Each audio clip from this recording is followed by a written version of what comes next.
오늘 아침에도 우리의 눈을 뜨게 해주신 하나님 아버지 감사드립니다.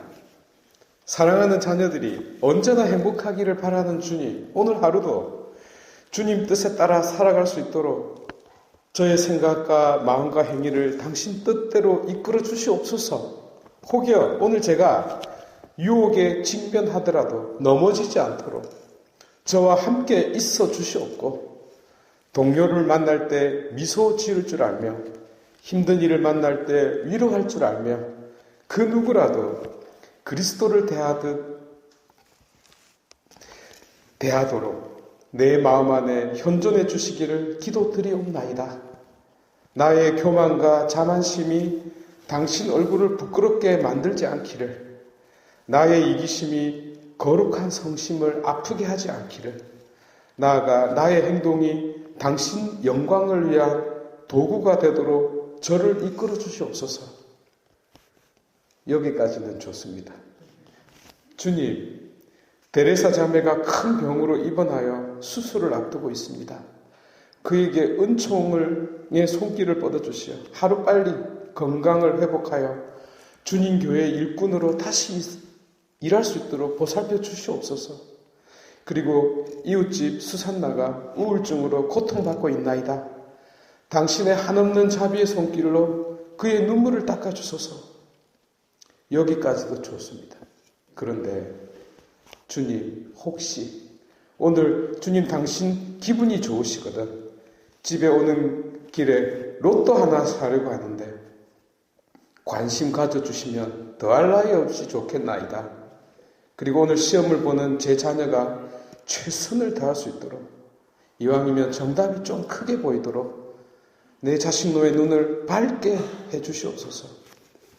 그리고 우리나라를 보살펴 주시오.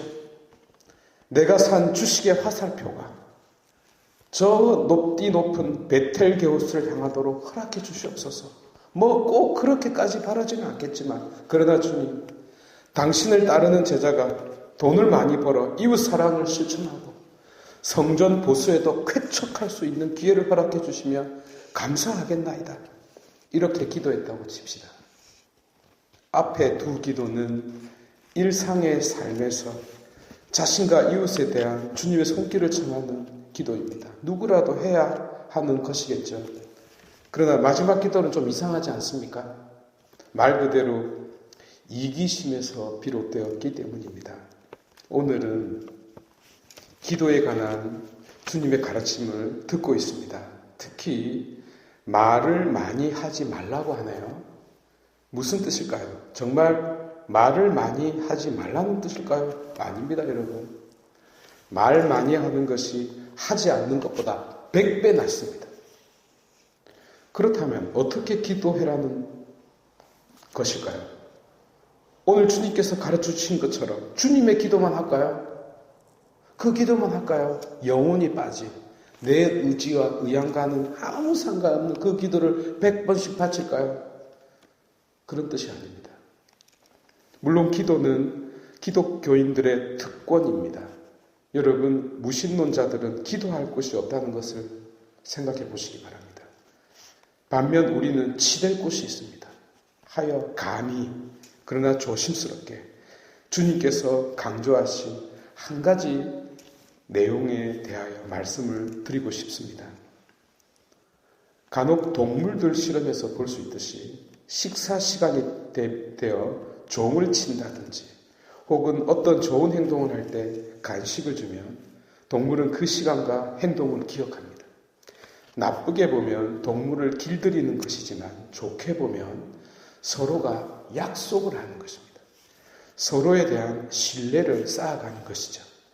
흥미로운 점은 종을 아무렇게나 치거나 주인 기분대로 간식을 주게 되면 신호에 반응을 하지 않는다는 것입니다. 예컨대 어려운 미로와 같은 문제를 풀거나 힘겨운 노력 끝에 보상이 없으면 어떤 관심도 갖지 않습니다. 희망이 없다는 것을 알기 때문이죠. 이런 예를 들어서 죄송합니다. 제가 거룩한 기도를 우리에게 간식을 주시는 하느님의 모양새에 빗대려는 것은 아니었습니다. 그럼에도 불구하고 이 이미지가 완전히 지워지지는 않는데요. 왜냐하면 우리가 동물들에게 바라는 마음이 있는 것처럼 하느님께서 우리에게 바라는 그 무엇이 있기 때문입니다. 하느님은 전지전능한 분이시기 때문이죠.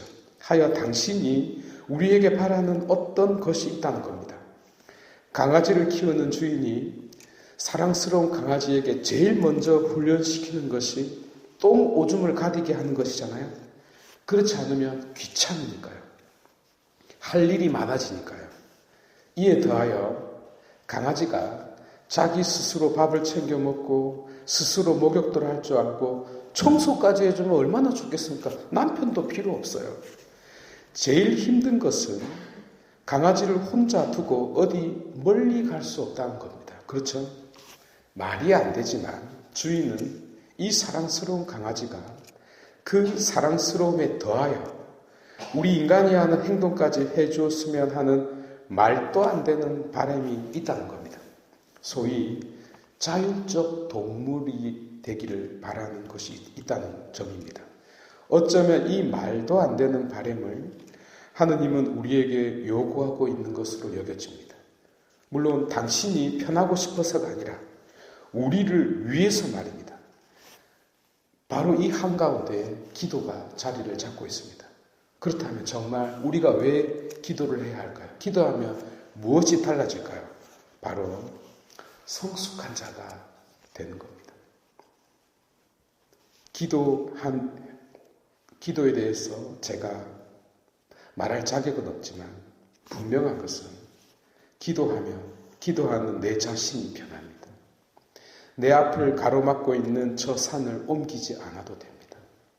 기도하는 자는 그 산을 감히 올라갑니다. 마치 야곱이 발버둥침으로써 이스라엘이 된 것처럼 그는 하느님의 자녀로 탈바꿈됩니다. 그는 옛 이스라엘 백성들이 무리바에서처럼 마사의 그날의 광야에서처럼 불평불만으로 살아가지 않고 오히려 감사를 드릴 줄 아는 자로 자기 인생을 선물로 받아들이게 됩니다. 그리고 말 그대로 십자가에서 원수까지 용서한 그리스도의 사랑, 세상을 위해서 기도하는 사람으로 바뀝니다. 그래서 그 기도를 하고 있는 도중에 기도를 하고 있는 내 자신을 조금 의식을 한다면 그 기도를 통하여 하느님과 나 사이에 어떤 통교가, 친교가 이루어지고 있다는 것, 다리가 놓여 있다는 것을 체험할 수 있는 것이죠. 곧 내가 지금 어디에 있는지를 점검할 수 있게 되는 것입니다. 그래서 나도 모르는 사이 내가 하느님의 자녀가 되어가고 변화되어 가고 있다는 것을 닮아가고 있다는 것을 깨닫게 되죠. 그래서 그가 성숙한 자가 되는 것이죠. 모든 것을 알고 계시는 주님께서 우리에게 왜 이 기도를 요구하는지 그래서 깊이 생각해 볼 수 있기를 바랍니다. 칼 라는은 이런 이야기를 했어요. 우리가 성사가 없어도 구원받을 수 있다고 그랬어요. 그런데 기도하지 않는 자는 구원받지 못한다고 그랬습니다. 봉헌하겠습니다. 봉헌수가 510번을 드리겠습니다.